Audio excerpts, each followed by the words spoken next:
Au terme d'une finale d'anthologie, l'Argentine domine la France au tir au but, 3-3, 4-2, et est sacrée championne du monde.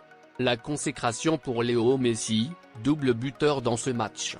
Dès les premières minutes, les deux équipes annonçaient la couleur avec un gros impact physique dans les duels. Mais brouillons, les Bleus multipliaient les ballons perdus et subissaient clairement la pression exercée par les Argentins. Après une première alerte sur une situation mal négociée par Di Maria, Dembélé se mettait à la faute dans la surface et concédait un pénalty face à l'Argentin. D'un tir sur la droite, Messi transformait sa tentative pour ouvrir le score, 1-0, 23e. Même sanctionnés par ce but, les Français éprouvaient de grosses difficultés à réagir. Ensuite sur un contre-éclair, Di Maria profitait d'un caviar de McAllister pour enfoncer le clou, 2-0, 36e. Quel cauchemar! Pour provoquer un électrochoc avant la pause, Deschamps décidait de lancer Thuram et Kolo Muani, à la place de Giroud et Dembélé.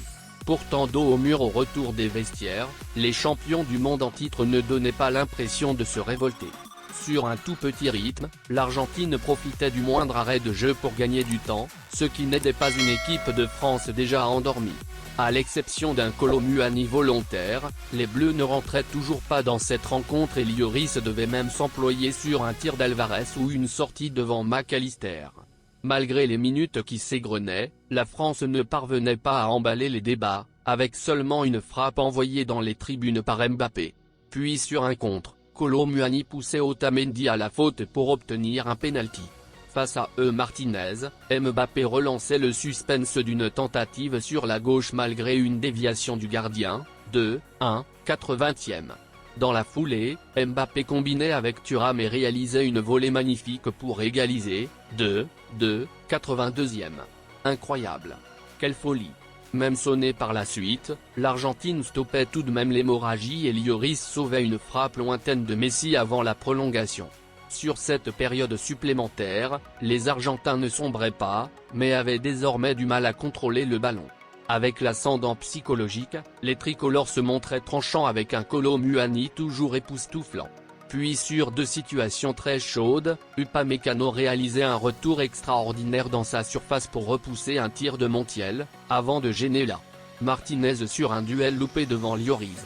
Mais à force de subir, la France cédait avec un tir de Martinez repoussé par Lloris sur Messi, qui marquait à bout portant, 3-2, 109e. Mais sur un scénario toujours aussi dingue, les Bleus obtenaient un pénalty dans la foulée avec une frappe de Mbappé repoussée par le coude de Montiel.